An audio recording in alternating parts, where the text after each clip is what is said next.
Semana aqui está SDG Week, around the mundo, nós está para que na meta de desenvolvimento sustentável, que o mundo está aspirar para alcançar. A SDG Flag Raising Day, caminho around the mundo está lança SDG Flag, dia de União Mundial.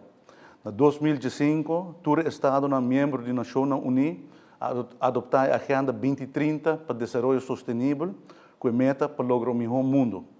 O SDG Framework é um blueprint para paz e prosperidade para nos renderem nos planeta agora e no futuro. Tem 17 metas de desenvolvimento sustentável que estão chamada urgente na todo o país para tomar ação de partnership. A meta não é reconhecer a eliminação de pobreza e outra inigualdade também mão de mão com estratégia para promover saúde, educação, redução de desigualdade e que dá impulso no crescimento econômico. E tudo isso aqui tendo em conta com o meio ambiente. Aruba também a binta comprometer o mês para implementar as SDGs e a binta organizando o mês cada vez mais. Como Ministro de Desenvolvimento Sustentável, me quero firmemente que cada país organizar o mês para lograr a meta ambiciosa de SDGs e que out of the box thinking, inovação e partnerships é crucial do processo aqui.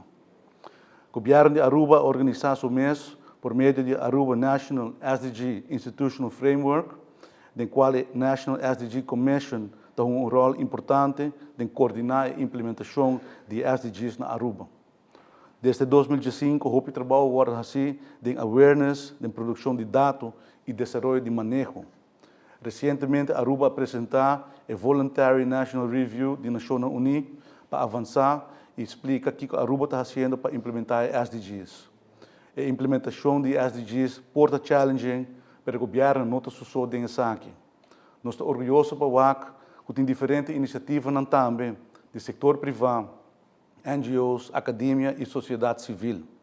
O comércio também tem rol importante e tem partner estratégico para realizar as SDGs. Ayer, me tem o honor para lançar a modernização de manejo de permisso de negócio e vestigingsbeleid, onde há certo câmbio, onde também pessoas que, por exemplo, têm registrado partnership que agora tratar igual que estão casados, e essa aqui está basada em SDG Meta 10, esta redução de desigualdade, e também introduzir para a primeira viagem o princípio de sustentabilidade de nos vestigingsbeleid.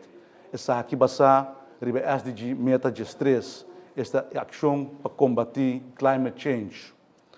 Clausurando, me quero danke a cada de vocês e me pedir uma chamada a cada de vocês para aportar nas SDGs e me espera que há por dia que nós podemos reflexionar sobre a meta que as SDGs estão nos diante e que juntos nós podemos continuar a implementar as SDGs.